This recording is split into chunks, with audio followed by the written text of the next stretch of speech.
যে জায়গাটিতে আমি দাঁড়িয়ে আছি এটি বাংলাদেশের ভূখণ্ড, আর এটি একটি ভারতীয় ছিটমহল। এখানে সীমান্তের কাঁটাতার নেই, ভিসা পাসপোর্ট লাগে না, শুধু পিলার দেখে বুঝতে হয় বদলে যাচ্ছে রাষ্ট্র। এই শিশুরাও এতদিন জানতো না তারা কোন দেশের নাগরিক, কারণ ছিটমহল মানেই দেশের ভিতর ভিনদেশ। বাংলাদেশের উত্তরবঙ্গের 4 জেলায় ভারতের ভূখণ্ড ঢুকে আছে এলোমেলোভাবে। এই ভূখণ্ডগুলো ভারতের, আর ভারতে ছড়িয়ে ছিটিয়ে থাকা এই অংশগুলো বাংলাদেশের। এগুলোই ছিট, আর এসব ছিটের সমষ্টি ছিটমহল। ছিটের ভেতরেও রয়েছে ছিট।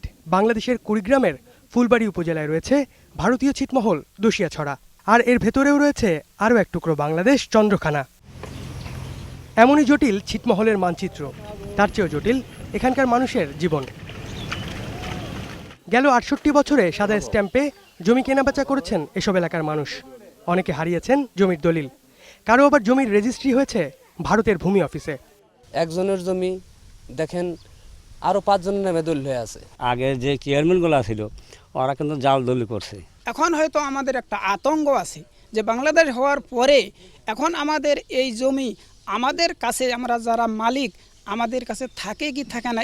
এই জমিটা আসলে এই সাদা কাগজের উপর লেখাপড়া, এই জমিটা আদৌ এর পরে যে কি হবে, সরকার যে কি করে, এটা নিয়ে আমরা খুব চিন্তিত।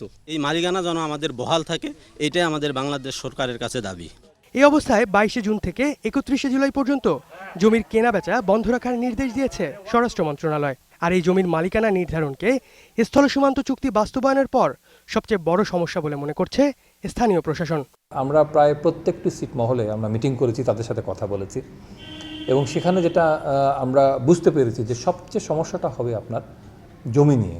তার কারণ হলো যে সিএস ক্যাডাস্ট্রাল সার্ভের পরে সেখানে আর কোনো সার্ভে হয়নি। যেদিন থেকে আপনার এই ছিটমহলগুলি বাংলাদেশের হয়ে যাবে, কার্যকর হবে, ঠিক ইমিডিয়েট তার পরদিন থেকেই যেন এখানে সার্ভে টিম কাজ করতে পারে, এবং সেখানে যার অথেন্টিক ডকুমেন্টস রয়েছে সেই ডকুমেন্টস অনুযায়ী আমরা তার নামেই জমিটা রেকর্ড করব।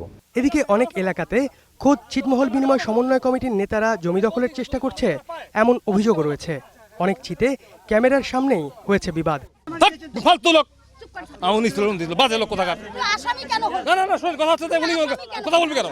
আমার জানা মতে এটা করা হয়নি, এটা হয়তো ভেক, তাদের বলাটা মন গড়া ব্যাপার।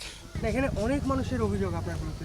আলহামদুলিল্লাহ, অভিযোগ মানুষের বিরুদ্ধে থাকতেই পারে, সেটা প্রমাণিত তারা করবে। ছিটমহল বিনিময় এখন সময়ের ব্যাপার মাত্র।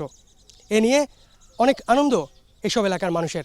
তবে ছিটমহল বিনিময় প্রক্রিয়া শুরু হলে নিজেদের ভূমির মালিকানা যেন হারাতে না হয়, সেটি এখন এখানকার মানুষের প্রধান দাবি।